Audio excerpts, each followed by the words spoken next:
ఇక varicose veins నుండి విముక్తి పొందండి. ఎవిస్ వాస్కులర్ సెంటర్ ఇప్పుడు మన KPHP లో గ్రాండ్ ఓపెనింగ్ ఏప్రిల్ 4వ తేదీన. నమస్తే, welcome to Suman TV news. నేను మీ సాయి.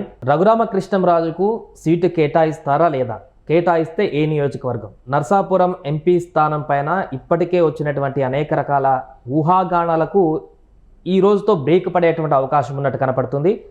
త్రిపుల టీడీపీలో చేరేందుకు రంగం సిద్ధమైపోయింది. టీడీపీ అధినేత చంద్రబాబు ఒక హామీ ఇచ్చారు. అయితే బీజేపీ నుంచి పార్లమెంటు స్థానాన్ని, నర్సాపురం స్థానాన్ని ఇవ్వడానికి బీజేపీ అంగీకరించలేదు. తద్వారా టీడీపీ నుంచి అసెంబ్లీ స్థానం నుంచి చంద్రబాబు త్రిపులార్ని అభ్యర్థిగా ప్రకటించేటువంటి అవకాశం ఉందనేటువంటి ఒక చర్చ కొనసాగుతుంది. దీనికి సంబంధించి మనం మాట్లాడదాం. మనతో పాటు Suman TV news chief editor Keshav గారు ఉన్నారు. సార్ నమస్తే. నమస్తే. సో రఘురామకృష్ణంరాజు ఎపిసోడ్కి ఈ రోజుతో ఏమన్నా ఒక కంక్లూజన్ వచ్చేటువంటి అవకాశం ఉందా సార్? టీడీపీలో చేరేటువంటి పరిస్థితి ఆల్మోస్ట్ కన్ఫర్మ్ అయిపోయింది. పార్లమెంట్ స్థానం ఓకే కావట్లేదు కాబట్టి ఉండి నుంచి అసెంబ్లీకి ఖరారు చేస్తారు, అభ్యర్థిని మార్చి తన పేరుని ప్రకటిస్తారనేటువంటి ఒక చర్చ కొనసాగుతుంది. జోరు ఏమంటారు? ఇది టు బీ కంటిన్యూడ్ ఎపిసోడ్లా కనిపిస్తుంది నాకైతే. అయితే రఘురామకృష్ణరాజు ఒక క్లారిటీ తీసుకున్నారు. ఏదో ఒక పార్టీలోకి వెళ్ళి కొట్లాడితే తప్పితే ఫైనల్గా సొల్యూషన్ వచ్చేలాగా లేదు అని ఆలోచిస్తున్నారు. కాబట్టి బహుశా తెలుగుదేశం పార్టీలో చేరాలనేటువంటి దానికి లైన్ క్లియర్ చేసుకున్నట్టుగా కనిపిస్తుంది. ఇప్పుడు అక్కడ గ్రౌండ్ రిపోర్ట్స్ని బట్టి చూస్తే అటు తెలుగుదేశం పార్టీ కానీ, బీజేపీ కానీ, అలానే జనసేన పార్టీ వైపు నుంచి చూసినా కానీ నర్సాపురం లోక్సభ స్థానం విషయంలో మాత్రం ఒక రప్చర్ జరిగేటువంటి అవకాశం కనిపిస్తుంది. ఇంకోటి ఇప్పటికే టికెట్ అనౌన్స్ చేసేసారు. భూపతిరాజు శ్రీనివాస్ వర్మకి టికెట్ అనౌన్స్ చేశారు. ఆయన కొత్త క్యాండిడేట్ కాదు. గతంలో చాలా కాలంగా అక్కడ బీజేపీ వర్కర్ కింద, ఆయన పార్టీ వర్కర్ కింద ఆయన పాపులారిటీ ఉన్నటువంటి వ్యక్తి. 2019 ఎలక్షన్స్లో ఆయన పోటీ చేస్తే 11,000 ఓట్లు వచ్చినాయి. ఎందుకంటే అప్పుడు విడివిడిగా పోటీ జరిగింది. అదే నియోజకవర్గంలో 2014లో జరిగినటువంటి ఎలక్షన్స్లో బీజేపీ కేటాయించారు. గోగరాజు గంగరాజు ఏకంగా గెలిచాడు ఆయన. సో అంటే కూటమి ఉంటే గెలుపు సాధ్యం అనేటువంటి సంకేతాలు అక్కడ చాలా స్పష్టంగా కనిపిస్తాయి. మళ్ళీ 2019లో అదే బీజేపీ ఒంటరిగా పోటీ చేసినప్పుడు మాజీ మంత్రి పైడికొండల మాణిక్యాలరావు అక్కడి నుంచి కంటెస్ట్ చేశారు. ఆయన 12,000 ఓట్లు సంపాదించాడు. ఈయన 12,000 ఓట్లు సంపాదిస్తే, శ్రీనివాస వర్మ 12,000 ఓట్లు సంపాదిస్తే, ఆయన దాదాపు 11,000 ఓట్లు 12,000 ఓట్లు ఆయనకంటే ఇంకొక 4 ఓట్లు తక్కువే సంపాదించారు. సో అంటే ఇండివిజువల్ ఇమేజ్ పరంగా చూస్తే కనుక శ్రీనివాస వర్మకి అక్కడ పర్వాలేదు అనిపించే ఇమేజ్ ఉందని మనం అర్థం చేసుకోవచ్చు. అంటే బీజేపీ కార్యకర్తల్లో ప్రజలు ఎంతవరకు యాక్సెప్ట్ చేస్తారనేది మళ్ళీ ఆలోచించాల్సినటువంటి అంశం అవుతుంది. సో ఇక రఘురామకృష్ణరాజు దగ్గరకు వస్తే ఏంటంటే గత 5 ఏళ్లుగా ఆయన కాన్స్టిట్యున్సీకి దూరంగా ఉన్నాయి కానీ ప్రజలకు మాత్రం దగ్గరగా ఉన్నాడు. ఏదో రకంగా మీడియాలో కనిపిస్తూనో, ఆయన చేస్తున్నటువంటి కొన్ని వీడియోల ద్వారానో, ఆయన మీద జరిగినటువంటి దాడుల వలన, ఆయన మీద పెట్టినటువంటి కేసుల వలన, ఆయన జగన్మోహన్ రెడ్డి మీద సుప్రీంకోర్టులో నడిపిస్తున్నటువంటి కేసుల వలన మొత్తానికి ఏదో రకంగా పబ్లిక్ టాక్లో అయితే రఘురామకృష్ణరాజు ఉన్నారు. సొంత నియోజకవర్గంలో కూడా సామాజిక వర్గ ఈక్వేషన్స్ పరంగా కూడా అక్కడ ఆ పాపులారిటీ కలిసి వస్తుంది అనేటువంటి ఆలోచనతో ఉన్నారు. ప్లస్ రఘురామకృష్ణరాజు గారు 1కి 10 సార్లు ఈ సీటు నాదే అని ప్రచారం చేసుకోవడం వల్ల కూడా బహుశా జగన్మోహన్ రెడ్డి గారు ఈసారి ఆ సీటుని క్షత్రియ సామాజిక వర్గానికి కేటాయించాల. మనం ఒకసారి హిస్టరీ చూస్తే కనుక లాస్ట్ 30 ఇయర్స్లో ఏ పార్టీ ఉన్నా కానీ క్షత్రియ సామాజిక వర్గానికి ఆ సీట్ వచ్చింది. కృష్ణరాజు గారు కానీ, సినిమా యాక్టర్ కృష్ణరాజు గారు కానీ, అలానే ఇప్పుడు గోకరాజు గంగరాజు గారు కానీ, కనుమూరి బాపిరాజు గారు కానీ, మొత్తం అందరూ కూడా అదే దీనిలో టికెట్ తీసుకున్నటువంటి పరిస్థితి ఉంది. అలానే చాలా తక్కువ సందర్భాల్లో ఒక 2009 ఎలక్షన్స్ అప్పుడు కూడా టీడీపీ కాపు సామాజిక వర్గానికి టికెట్ కేటాయించింది. మళ్ళీ ప్రజారాజ్యం కాపు సామాజిక వర్గానికి టికెట్ కేటాయించింది. ఆ ఓట్ల చీలిక కూడా మళ్ళీ అప్పుడు ఉన్నటువంటి కనుమూరి బాపిరాజు గారికి కలిసి వచ్చింది. సో ఇట్లాగా ఎప్పటికప్పుడు ఒకసారి బహుశా అక్కడి నుంచి గెలుపొందినటువంటి వ్యక్తి కొత్తపల్లి సుబ్బారాయుడు ఎంపీగా ఒకసారి గెలుపొందినట్టు ఉన్నాడు కాపు సామాజిక వర్గం. మిగతా అంతా కూడా క్షత్రియ సామాజిక వర్గం డామినేషనే నడుస్తుంది. సో దీన్ని ఈసారి ఎలా అయినా బ్రేక్ చేయాలని బహుశా వైసీపీ అధినేత ఆలోచించినట్టున్నా. అందుకే ఆయన బీసీ వర్గాలకు టికెట్ కేటాయించారు. ఈసారి పోటీ చేస్తున్నటువంటి గూడూరు ఉమాబాల బీసీ సామాజిక వర్గం, మహిళ, పైగా పార్టీకి సంబంధించినందుకు జిల్లా వైఎస్ఆర్సీపీ అధ్యక్షురాలుగా కూడా ఆమె జనంలోకి వెళ్ళినటువంటి అనుభవం ఉంది. సో ఏం లేదు, ఇంకా అక్కడ జగన్మోహన్ రెడ్డి గారు ఫోటో పెట్టుకొని ఆమె వెళ్తారు అంతవరకే. సో అక్కడ వరకు క్లారిటీ చూస్తే కనుక ఇప్పుడు బీసీ వర్సెస్ క్షత్రియ అనేటువంటి ఈక్వేషన్ని జగన్మోహన్ రెడ్డి గారు రెడీ చేసి పెట్టారు. ఆ క్షత్రియ సామాజిక వర్గంలో కూడా బలమైనటువంటి వ్యక్తిగా లేదా బలమైనటువంటి ప్రతీకార దాడి చేస్తున్నటువంటి వ్యక్తిగా గుర్తింపు పొందినటువంటి రఘురామకృష్ణరాజు గారిని పక్కకి జరపడం అనేది ఒక రకంగా వైఫల్యం కింద చూడాల్సిన పరిస్థితి ఉంది. ఇప్పుడు ఆ స్పేస్ని శ్రీనివాస్ వర్మ భర్తీ చేయగలరా లేదా అనేది లోకల్గా ఉన్నటువంటి పబ్లిక్ టాక్, పబ్లిక్ పల్స్ని బట్టి చూస్తే అర్థమైపోతుంది. అందుకని సరిదిద్దుకునేటువంటి ఒక ప్రయత్నం తెలుగుదేశం పార్టీ చేస్తున్నట్టుగా కనిపిస్తుంది. అలానే పక్కనే ఉన్నటువంటి ఏలూరు లోక్సభ స్థానం విషయంలో కూడా తీవ్రమైనటువంటి ప్రతికూలత వస్తుంది. అక్కడ తెలుగుదేశం పార్టీ తప్పు చేసింది. ఏ విధంగా అంటే ఇప్పుడు కూటమిలో భాగంగా అది బీసీలకు టికెట్ ఇవ్వాలి అనేటువంటి ఒక ఒత్తిడి వాతావరణాన్ని జగన్మోహన్ రెడ్డి ఆల్రెడీ తెలుగుదేశం పైన రుద్దారు. అదే క్రమంలో ఆయన మహేష్ యాదవ్ని తీసుకొచ్చి ఏలూరు పార్లమెంట్ స్థానానికి బరిలో నిలిపారు. వాస్తవానికి అక్కడ కారుమూరి నాగేశ్వరరావు గారి కొడుకు వైసీపీ టికెట్ ఇచ్చింది. ఆయనకి గెలుపు అవకాశాలు కొంత తక్కువ అనేటువంటి అభిప్రాయంతోనే ఆ టికెట్ తీసుకున్నారు. ఎందుకంటే కోటగిరి శ్రీధర్ అక్కడ సిట్టింగ్ ఎంపీ, ఆయన ఏమీ చేయలేదు అనేటువంటి వ్యతిరేకత ఉంది, పార్టీ పరంగా వచ్చినటువంటి వ్యతిరేకత ఉంది. వీటన్నింటినీ సరిదిద్దుకోవాలంటే బీసీ అభ్యర్థికి టికెట్ ఇవ్వాలనేటువంటి ఉద్దేశంతో వెల్మ సామాజిక వర్గాన్ని పక్కన పెట్టి బీసీ అభ్యర్థికి ఆయన టికెట్ ఇచ్చారు. తెలుగుదేశం కూడా బీసీ అభ్యర్థిని తీసుకొచ్చింది, కానీ ఎక్కడి నుంచి రాయలసీమ నుంచి ఇంపోర్ట్ చేసింది. So non local already YCP ఇచ్చిన క్యాండిడేటే నాన్ లోకల్ అనేటువంటి అభిప్రాయం ఉంది. ఆయన ఎక్కడ బహుశా తణుకు నుంచి అక్కడ నుంచి ఇక్కడికి వచ్చారు, ఏలూరుకి వచ్చారు. సో నాన్ లోకల్ కూడా అంతకంటే ఎక్స్ట్రీమ్ నాన్ లోకల్ని తెలుగుదేశం పార్టీ తీసుకొచ్చింది. ఎవరిని? మహేష్ యాదవ్ని. ఎక్కడి నుంచి? కడప నుంచి తీసుకొచ్చింది.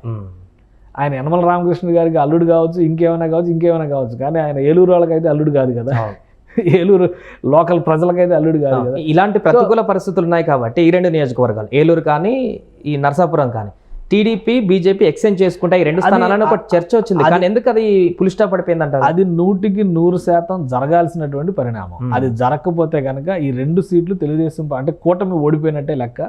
ఈ 2 సీట్ల పరిధిలో ఉన్నటువంటి అసెంబ్లీ సీట్ల పైన కూడా ఇది తీవ్రమైనటువంటి ప్రభావం చూపించేటువంటి అంశం. ఎందుకంటే అక్కడ నాన్ లోకల్ అనేటువంటి ఫ్యాక్టర్తో తెలుగుదేశం అభ్యర్థిని తిరస్కరించడానికి ఎక్కువ అవకాశాలు ఉన్నాయి. క్రాస్ ఓటింగ్ జరిగేటువంటి అవకాశాలు కూడా ఉండవు. సో అదే ఫ్యాక్టర్ని దృష్టిలో పెట్టుకుంటే చాలా చోట్ల వైసీపీకి అంతో ఎంతో ఎడ్జ్ తక్కువ ఉంది అనుకున్న చోట్ల కూడా వైసీపీ గెయిన్ చేయడానికి స్కోప్ ఎక్కువ ఏర్పడుతుంది. అలానే నరసాపురం పార్లమెంట్ స్థానం పరిధిలో కూడా రఘురామకృష్ణరాజు అయితే ఒక పెద్ద మనిషి తరహాలో కొంతమంది అసంతృప్తి, ఉదాహరణకి ఇప్పుడు ఉండి నియోజకవర్గం రఘురామకృష్ణరాజు గారికి ఇస్తారన్నారు. అదే ఉండి నియోజకవర్గంలో ఆల్రెడీ మంతిన రామరాజు రఘురామకృష్ణరాజు గారికి అత్యంత సన్నిహితుడు, ఆయన సిట్టింగ్ ఎమ్మెల్యే. సో ఆయనకి తెలుగుదేశం పార్టీ సీట్ ఇచ్చింది. ఆయన పక్కన పెట్టించి ఈయనకి టికెట్ ఇస్తే, ఒకవేళ ఈయన కనుక నామినేషన్ వేస్తే రఘురామకృష్ణరాజు ఇప్పుడు ఎవరైతే రెబల్గా కలవపూడి శివ గతంలో నరసాపురం ఎంపీగా రఘురామకృష్ణరాజు గారు పోటీ చేసినప్పుడు తెలుగుదేశం పార్టీ అభ్యర్థిగా ఆయన కంటెస్ట్ చేశాడు 2019 ఎలక్షన్స్లో. అయినప్పటికీ కూడా వీళ్ళ మధ్య సంబంధ బాంధవ్యాలు ఉన్నాయి. సో రఘురామకృష్ణరాజు ఉండి ఎమ్మెల్యేగా కంటెస్ట్ చేస్తే కలవపూడి శివ కూడా వెనక్కి తగ్గే అవకాశాలు ఉన్నాయి. అదే రఘురామకృష్ణరాజు నరసాపురం ఎంపీ క్యాండిడేట్గా కనుక బరిలో దిగితే వీళ్ళందరినీ సర్దుబాటు చేసుకునేటువంటి కెపాసిటీ ఆయనకు ఉంటుంది. సో ఇది దృష్టిలో పెట్టుకునే స్థానికంగా ఉన్నటువంటి ఎమ్మెల్యే అభ్యర్థులు కూడా చాలామంది టీడీపీ నుంచి ఒత్తిడి చేస్తున్నటువంటి పరిస్థితి ఉంది. అలానే ఏలూరులో జరిగినటువంటి తప్పిదం ఏంటంటే, ఏలూరులో ఒకవేళ తపనా చౌదరి చాలా కాలంగా బీజేపీ తరఫున చాలా వర్క్ చేశారు అక్కడ అనేటువంటి అభిప్రాయం, ఆయనకే ఆ సీట్ ఇస్తారనేటువంటి ఉంది. తపనా చౌదరి టికెట్ తప్పించడం వలన వైసీపీ నెత్తిని పాలు పోసినట్టు అయింది అక్కడ. సో పైగా నాన్ లోకల్ని ఎక్కడో తెలుగుదేశం పార్టీ తీసుకొచ్చి పెట్టడం, ఈ మార్పులు చేర్పులు చేయకపోతే కనుక పశ్చిమ గోదావరి జిల్లా పూర్తిగా వాషౌట్ అయ్యేటువంటి ప్రమాదం. ఒకవేళ ఉండి స్థానానికి త్రిపులార్ అభ్యర్థిత్వం ఖరారైతే ఉండితో పాటుగా నరసాపురం నియోజకవర్గంలో ఉన్నటువంటి పరిధిలో ఉన్నటువంటి అన్ని అసెంబ్లీ స్థానాలకి కొంత పట్టు వచ్చినట్టు ఉండదా? అసెంబ్లీ స్థానంలో పోటీ చేయడం వేరు, లోక్సభ స్థానంలో అంటే ఇక్కడ సుజనా చౌదరి మానిటరింగ్ చేస్తున్నట్టే విజయవాడ వెస్ట్ లో పక్క స్థానాలకు. సో ఇక్కడ కూడా ఉండి నుంచి మిగతా అన్ని స్థానాలకు మానిటరింగ్ చేసేటువంటి సుజనా చౌదరి వచ్చిన ఈక్వేషన్ ఏంటంటే అక్కడ MP candidate versus Sujana Chowdary అవుతుంది. అక్కడ కేసీనేని నాని ఆల్రెడీ ఆయన ఒక బలమైన ఆ సామాజిక వర్గం నుంచి బలమైన నాయకుడిగా తనకు తాను ఒక ఇమేజ్ క్రియేట్ చేసుకొని, మా తమ్ముడే ఉంది పిల్లాడు నేను గెలుస్తాను అనేటువంటి హోంకారాన్ని కేసీనేని నాని అక్కడ వ్యక్తపరుస్తున్నాడు. ఇప్పుడు పిల్లాడు అనుకున్నటువంటి వాళ్ళ తమ్ముడికి అండగా ఒక పెద్దాడు వచ్చాడు అనేటువంటి అభిప్రాయం ఉంది అక్కడ. సో అక్కడ కాంట్రాస్ట్ ఏంటంటే ఒకే సామాజిక వర్గం ప్లస్ ఒక ఎమ్మెల్యే కంటెస్టెంట్ అయినప్పటికీ కూడా ఆ కేంద్ర మంత్రిగా గతంలో తెలుగుదేశం పార్టీలో చక్రం తిప్పినటువంటి వ్యక్తిగా ఈ పరిచయాలు, ఈ సంబంధ బాంధవ్యాలు ఇవన్నీ కూడా కేసీనేని చిన్నికి కూడా కలిసి వచ్చేటువంటి అవకాశం ఉంటుంది. ఎప్పటివరకు చిన్ని ఒంటరివాడు అంటే మిగతా వాళ్ళు ఎంతమంది సమర్థించినా కానీ, గద్దె రామ్మోహన్ రావు లాంటి వాళ్ళు, దేవినేని ఉమామహేశ్వరరావు లాంటి వాళ్ళు అండగా నిలిచినా కానీ వాళ్ళ స్థాయి సరిపోలేదు. సుజనా చౌదరి ఎంటర్ అయిన తర్వాత కేసినేని నాని కూడా భయపడేటువంటి వాతావరణం అక్కడ వచ్చింది. అందుకని అక్కడ ఒక కాన్ఫ్లిక్ట్ నడుస్తుంది. ఒకవేళ వెస్ట్ సీట్లో జనసేన పార్టీకి కనుక ఇచ్చి ఉంటే కనుక ఆ ప్రభావం వెస్ట్ సీటుకు మాత్రమే పరిమితం అయ్యేది. ఇప్పుడు మొత్తం లోక్సభ పరిధిలో ఉన్న 7 నియోజకవర్గాలపైన ప్రభావం చూపించేటువంటి పరిస్థితి ఉంది. సేమ్ అదే మ్యాజిక్ రఘురామకృష్ణరాజుని కనుక నరసాపురం ఎంపీ క్యాండిడేట్గా అనౌన్స్ చేస్తే 7 నియోజకవర్గాలపైన ప్రభావం చూపించేటువంటి అవకాశం. కేవలం ఉండి నియోజకవర్గానికి పరిమితం చేస్తే కనుక ఆయన స్థాయి అక్కడికే పరిమితం అవుతుంది. ఉండి నియోజకవర్గంలో ఉన్నటువంటి రెబల్ క్యాండిడేట్గా ఉన్న కలువపూడి శివను కలుపుకొని వెళ్ళడం వరకు మాత్రమే పరిమితం అవుతుంది.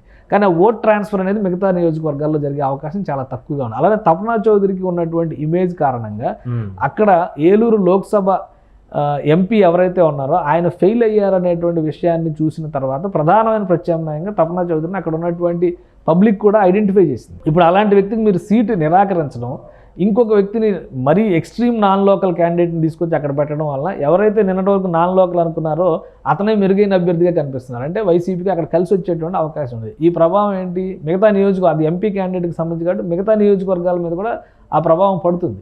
అందుకనే సీటు బదలాయింపు అనేది ఒక బెస్ట్ ఆప్షన్ 2 పార్టీల మధ్య కూడా. నరసాపురం సీట్ని తెలుగుదేశం ఒకవేళ రఘురామకృష్ణరాజుకి ఆ సీటు ఇవ్వడం బీజేపీకి ఇష్టం లేకపోతే, రఘురామకృష్ణరాజు ఆరోపిస్తున్నట్టుగా బీజేపీలో ఉన్నటువంటి అంతర్గత శక్తులు అడ్డుకుంటున్నాయనేటువంటి అభిప్రాయం కనుక ఉంటే ఆ సీట్ టీడీపీకి కేటాయిస్తే తపనా చౌదరి అంటే బీజేపీ క్యాండిడేట్ ఏలూరులో పక్కాగా గెలిచే అవకాశం ఉంటుంది. అలానే పశ్చిమ గోదావరి అంటే నరసాపురం సీటు రఘురామరాజు గెలిచేటువంటి అవకాశం ఉంటుంది. ఇది కనుక వదులుకుంటే ఉమ్మడి పశ్చిమ గోదావరి జిల్లాలో అంటే ఈ 2 పార్లమెంట్ సీట్ల పరిధిలోనే ఉమ్మడి పశ్చిమ గోదావరి జిల్లా ఉంది. ఒక నియోజకవర్గం అటు ఇటుగా చూస్తే, ఎందుకంటే కైకలూరుని తీసుకొచ్చి ఇటు కలిపారు. సో ఇట్లాంటి చిన్న చిన్న ఈక్వేషన్స్ పక్కన పెడితే ఉమ్మడి పశ్చిమ గోదావరి జిల్లాలో స్వీప్ చేస్తామనేటువంటి మాట కూటమి మొదటి నుంచి చెప్తుంది. ఉమ్మడి తూర్పుగోదావరి జిల్లాలో కూడా అదే చేస్తూ ఉంది. ఈ ఈక్వేషన్ జరగకపోతే ఉమ్మడి పశ్చిమ గోదావరి జిల్లాను పూర్తిగా కూటమి వదులుకున్నట్టుగానే మనం భావించాలి. అందుకనే రఘురామకృష్ణరాజు అభ్యర్థిత్వాన్ని లోక్సభ పరిధిలోనే ఎక్కువగా కన్సిడర్ చేస్తున్నటువంటి పరిస్థితి ఉంది. ఒకవేళ మొండిగా బీజేపీ రాష్ట్ర నాయకత్వం వ్యవహరించినా కానీ కేంద్ర నాయకత్వాన్ని ఒప్పించుకోవాల్సినటువంటి బాధ్యత. ఎందుకంటే ఇక్కడ బీజేపీ వాళ్ళు చంద్రబాబు నాయుడిని ప్రతిదానికి బూచిగా చూపిస్తున్నారు. ఏమని, చంద్రబాబు నాయుడే ఇక్కడ 145 సీట్లలో పోటీ చేస్తున్నారు కాబట్టి బాధ్యత ఆయనదే అన్నింటిలో. మరి ఇక్కడ ఓడిపోతారు బాబు అని చెప్పినప్పుడు చంద్రబాబు నాయుడు వినాలి కదా మీరు ఆ మాట. సో వినిపించుకునేటువంటి బాధ్యత కేంద్రంలో ఉన్నటువంటి నాయకత్వాన్ని తీసుకోవాల్సిన అవసరం ఉంది. ఈ 2 జరగకపోతే కనుక కూటమికి పెద్ద లాస్. ఓకే, సో ఈ రోజుతో ఒక కంక్లూజన్ వస్తుంది అనుకోవచ్చు. ఎందుకంటే ఉండి అంటున్నారు, అఫీషియల్గా జాయిన్ అవుతున్నారు టీడీపీలో రఘురామ అంటున్నారు. ఇన్ కేస్ జాయిన్ అయిన తర్వాత కూడా ఉండి అభ్యర్థిత్వాన్ని ప్రకటించకపోతే ఇంకా నరసాపురానికి సంబంధించినటువంటి డోర్లు తెరిచే ఉన్నాయి అనే సంకేతం ఇచ్చినట్టేనా? ఉండి అభ్యర్థిత్వాన్ని ఖచ్చితంగా ప్రకటించరు. ఇంకా సమయం ఉంది కాబట్టి అవసరమైతే ఇంకో 2-3 రోజులు సమయం తీసుకుంటారు. ఇప్పుడున్నటువంటి షెడ్యూల్ ప్రకారం చూస్తే బీజేపీ 5వ తేదీ నుంచి ఎన్నికల ప్రచారాన్ని మొదలు పెట్టాలి. అభ్యర్థుల ప్రకటనలు పూర్తయిన తర్వాత కూడా 1 రోజు 2 రోజుల్లో నియోజకవర్గాలకు వెళతామని చెప్పినటువంటి బీజేపీ అభ్యర్థులు మినహాయిస్తే సుజనా చౌదరి లాంటి వాళ్ళు ఇవాళ నుంచి స్టార్ట్ చేస్తారు క్యాంపెయిన్. ఆల్రెడీ ఆయన ఎవరెవరితో సెట్ చేసుకోవాలో ఇష్యూస్ అన్ని సెట్ చేసుకుని క్యాంపెయిన్ స్టార్ట్ చేస్తారు.